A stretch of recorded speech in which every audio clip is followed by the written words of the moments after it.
Troisième document, on vient de mettre la charge dans le bocal. Voilà. On va faire une mise en route et on va voir comment que ça tourne. C'est l'instant de vérité. En attendant, on a remplacé le filtre à pollen. On terminera par la désinfection comme d'habitude. Virucide, bactéricide.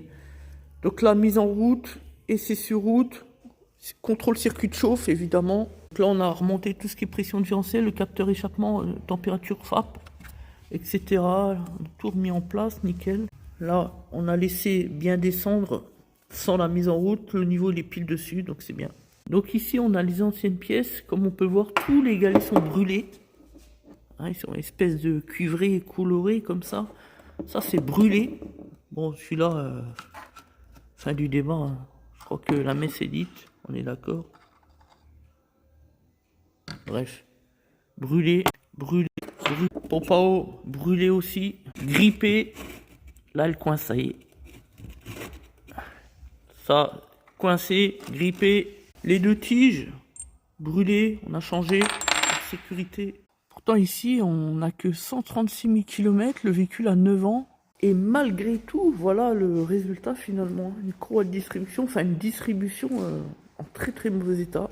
La pompe à eau grippée, galet tendeur grippé.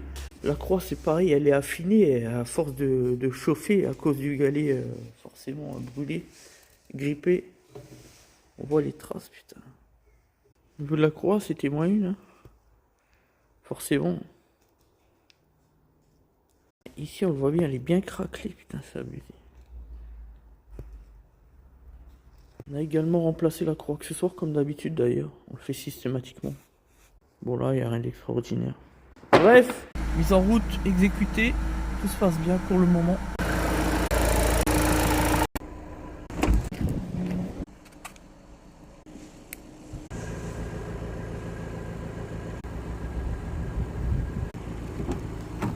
Hop là! Désinfecté, virucide, bactéricide. L'essai sur route c'est parfaitement déroulé, impeccable. On met à jour le calculateur d'indicateur de maintenance pour la vidange du moteur. Hop là! Impeccable. Opération terminée, on a appelé le client, il est content, magnifique, hop, roule. Et puis il y a un autre client hier qui nous suit sur YouTube, qui n'a les yeux que pour nous, bref. Il nous a parlé d'un autre pseudo-diagnostiqueur là. Il a été voir un garagiste qui a une grosse tête. Franchement, quand nos détracteurs ils parlent de nous à ce sujet-là, franchement mort de rire. Le garagiste dans l'espèce est venu lui vanter son outil diagnostic qu'il aurait acheté à 10 000 €. Résultat des comptes, le client nous a raconté, le garagiste lui a fait n'importe quoi, le FAP il est mort maintenant. La vérité.